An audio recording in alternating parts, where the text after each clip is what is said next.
Bom dia a todos. Segunda-feira, quinta aula. Pois é. Nós estávamos vendo na aula passada a Revolução Russa. Então nós temos aí aulas 25 e 26, página 315 do seu caderno de resumo aí, tá bom? E no texto, estamos aproximadamente na página 139, 140, tá? Bom, o que nós vimos? Nós vimos uma Rússia imperial, com um governo do czar, naquele momento Nicolau II, governo com uma cara absolutista, uma autocracia. O predomínio da população no campo, mas já operários, né?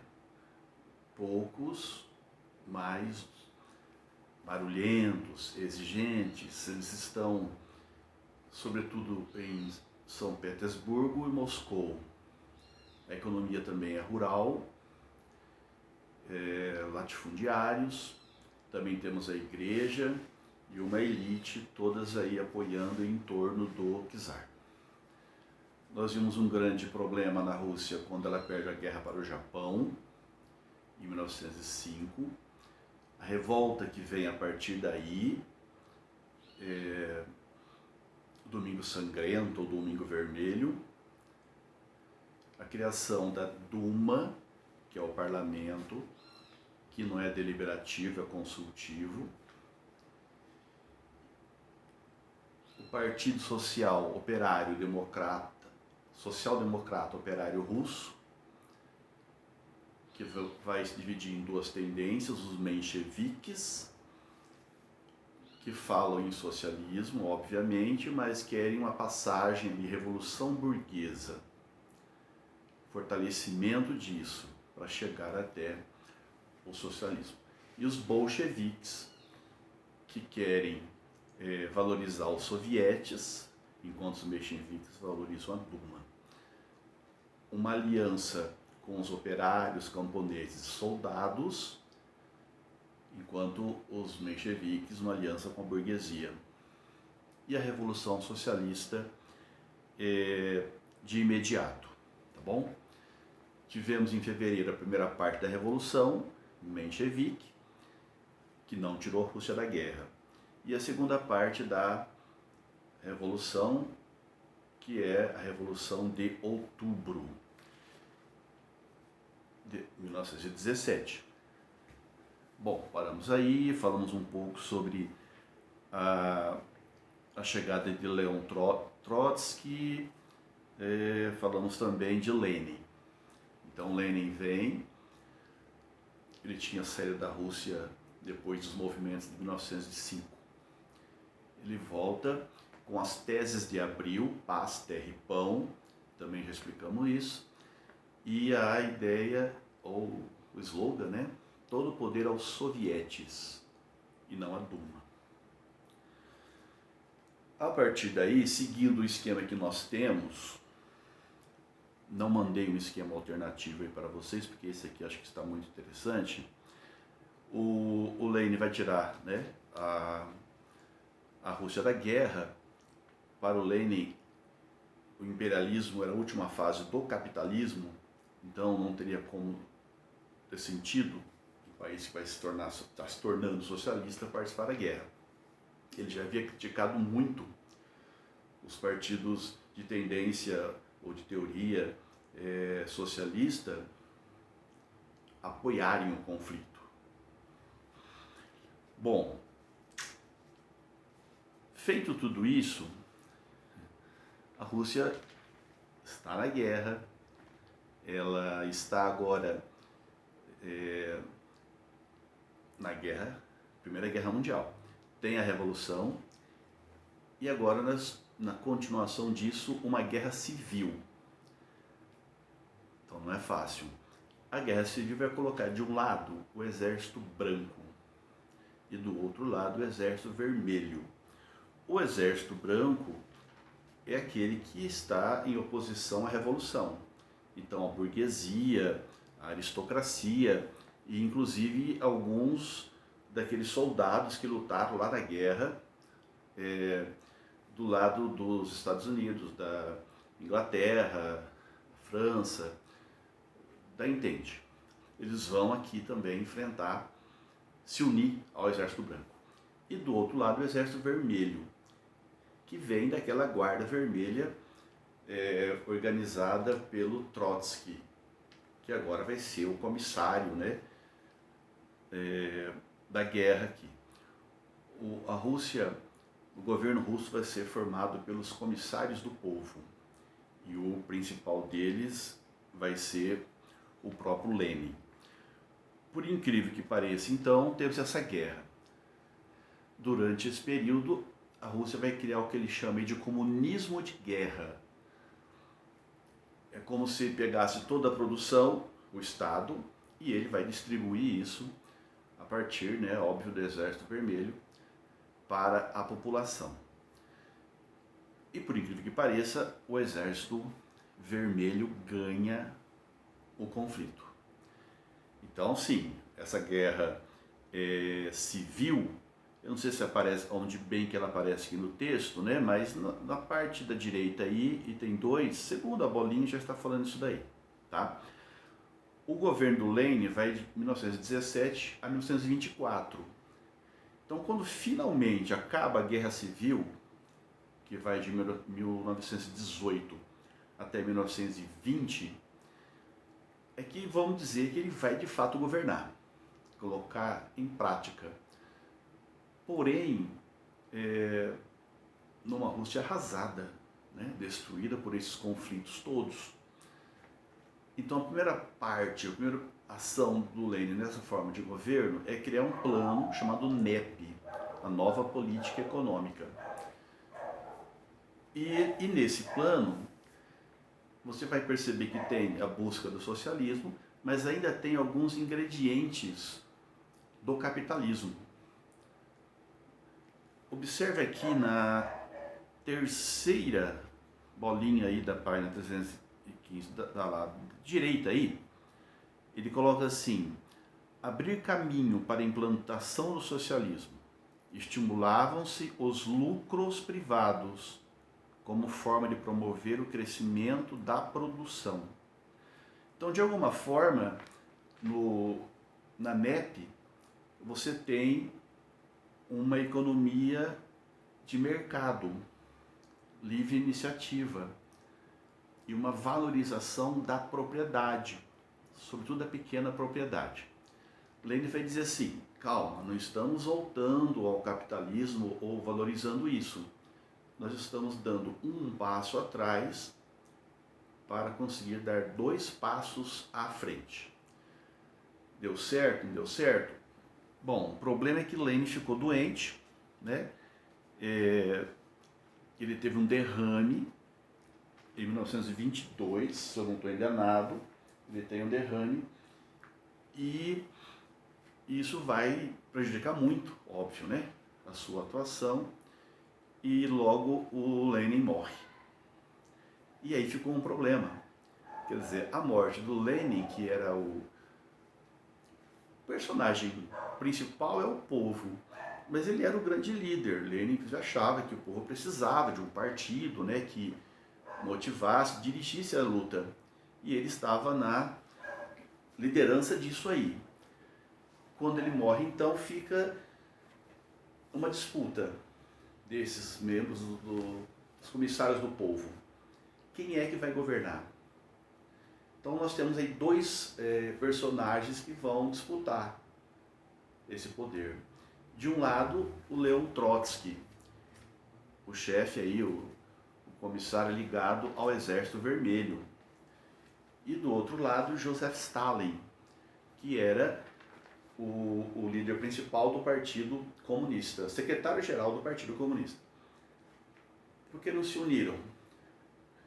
Porque eles tinham uma visão diferente de como encaminhar o crescimento da Rússia, que inclusive a partir de 1922 nós já podemos falar União das Repúblicas Socialistas Soviéticas, tá? União Soviética. O Stalin falava em socialismo em um país só. Ele dizia que era necessário consolidar o socialismo na Rússia, que era possível fazer isso, inclusive, e a partir daí continuar com o projeto. Enquanto que o Trotsky falava em exportar a revolução.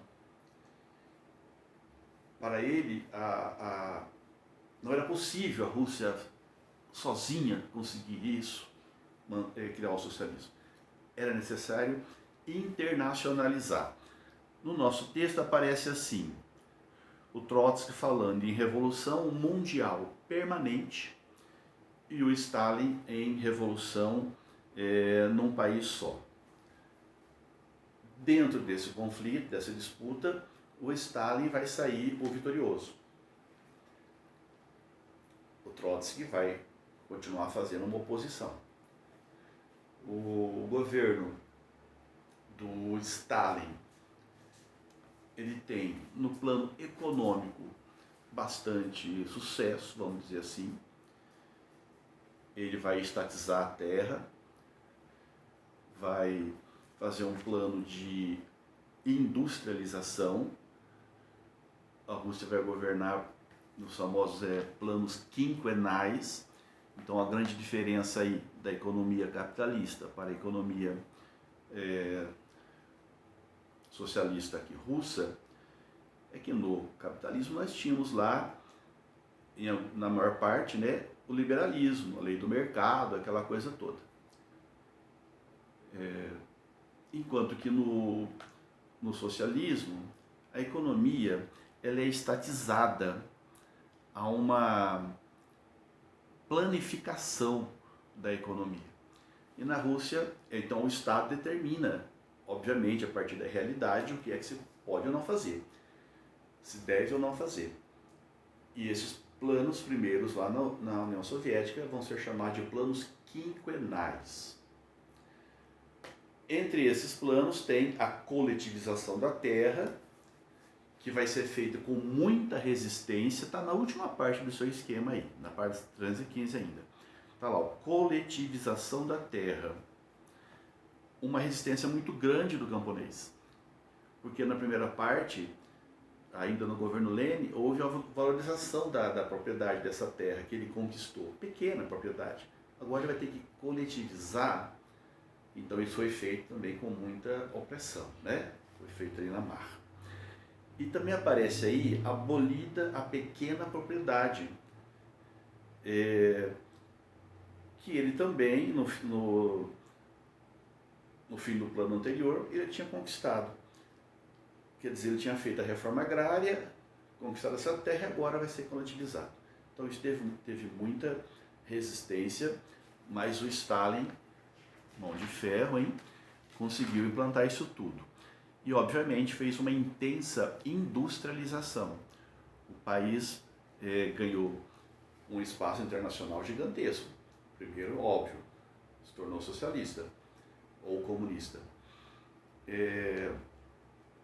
E depois, pelo seu crescimento. Há quem diga que sem a União Soviética da forma que estava e com Stalin, o nazismo teria sobrevivido, né? Um dos grandes causadores da derrota da Alemanha na Segunda Guerra vai ser justamente a Rússia. Bom, mas por outro lado, o Stalin também foi um ditador, né?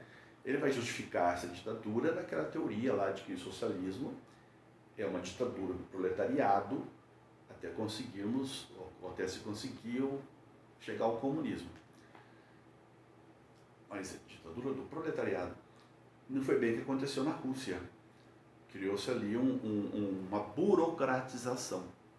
Tá? Esses burocratas seguraram o poder, obviamente, a partir de Stalin, e não foi na direção do comunismo, mas foi do fortalecimento dessa burocratização. E quem pensasse diferente estaria condenado, tá certo? O Estado eliminou seus adversários, inclusive fisicamente. Alguns foram presos, outros foram mandados para campos de trabalho forçado. Tem aí uma gravura muito legal no texto, mas também aqui, na segundo exercício, que depois eu vou explicar. Você observa aqui nessa foto, aparece um personagem, Lenin, do lado dele, prestando continência, o Trotsky. E na segunda foto ele já não está lá mais. E isso aparece em outras fotos também. Então o Stalin ele foi tirando, literalmente, da memória das pessoas, os personagens que eram oposição a ele. Tirando das gravuras, tirando dos livros, tirando da memória, não entra na história. Não existiram. Então ele reconstruiu isso. E fez isso com mão de ferro. O Trotsky, por exemplo, teve que sair, obviamente, da União Soviética, sair da Rússia e acaba chegando ao México e continua fazendo uma oposição muito forte ao dirigente soviético.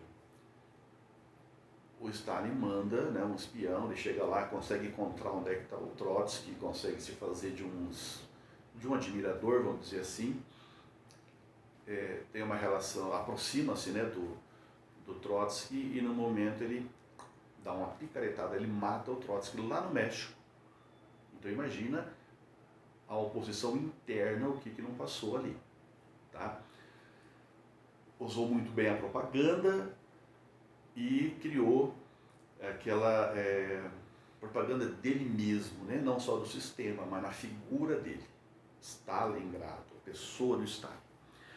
Bom, ele vai então se distanciar da figura do Trotsky e vai se colar na imagem de Lenin. Então vão aparecer gravuras recorrentes de Lenin e Stalin juntos. A ideia principal é mostrar a ligação óbvia entre eles, que também existia, e a ideia de continuidade do processo revolucionário. Bom, me parece que temos o suficiente aí. Vale a pena você observar lá no seu livro, na página 138, tem uma foto já clássica, muito conhecida, né? Da família imperial russa. Aí está o Nicolau II, 4 filhas e um filho, e a esposa dele, tá? Foram executados em 1918 pelos revolucionários. Antes disso, em 1916, já havia sido derrotado o Rasputin, que era um personagem meio estranho, meio mago, meio bruxo, meio charlatão, e que tinha muita influência ali na corte, sobretudo junto a czarina, né? Porque o filho dele, o único filho homem que ele tinha, era muito doente. E o Rasputin tinha lá os seus remédios e dava alguma mobilidade maior para o rapaz, para o jovem, né? Uma criança ainda. Também foi assassinado, a morte do Rasputin é cheia de mistério. Procurem aí, tem várias curiosidades sobre este personagem, mas que também era muito criticado pelos opositores. Na 140 tem uma imagem do Lenin fazendo o seu discurso, e na 142 uma propaganda feita pelo Stalin, né, um cartaz de Stalin. Bom, espero que tenha ficado claro isso, essa construção desse primeiro Estado socialista da história, que foi a tentativa de eu colocar em prática aquela teoria socialista de Karl Marx, mesmo que Marx falava que isso ia acontecer numa sociedade industrializada e mais progresso, né? Mas o Lenin acreditava que era possível fazer isso numa sociedade como a Rússia, praticamente há pouco tempo saído de um tipo de feudalismo. Tem aí um exercício. Então observe, 316 página, tem aquela gravura que eu falei para vocês, e tem essa pergunta aqui, ó. A primeira versão da fotografia mostra Lenin à frente e à esquerda, ao lado de Trotsky, de óculos, fazendo a continência. Viu claro aí, né? A segunda versão sem a presença de Trotsky, editada pelo regime. Então, qual foi o papel de Trotsky na Revolução? Faz parte da alternativa A da pergunta. Já falamos, líder da Guarda Vermelha e do Exército Vermelho. Comandante do Exército Vermelho na Revolução, na Guerra Civil. Seu projeto revolucionário após a morte de Lenin. O projeto revolucionário dele é expandir a revolução permanente. Depois eu vou mandar isso aqui para vocês, batendo a foto, tá bom? E a B, quais características do regime stalinista explicam a edição da fotografia? Então tem a ver com o culto da personalidade do Stalin, então ele vai tirar seus opositores. Esse culto da personalidade é bastante significativo. O stalinismo, ou essa parte do governo russo, também é chamado aí por maior parte dos historiadores também de um regime totalitário, um regime totalitário de esquerda, e o regimes totalitários de direita ou extrema direita ou fascismo. Então, portanto, não são a mesma coisa, não confundam. Ele buscou expurgar, né, limpar e tirar da liderança do governo russo aqueles que eram seus opositores. Então depois temos aí.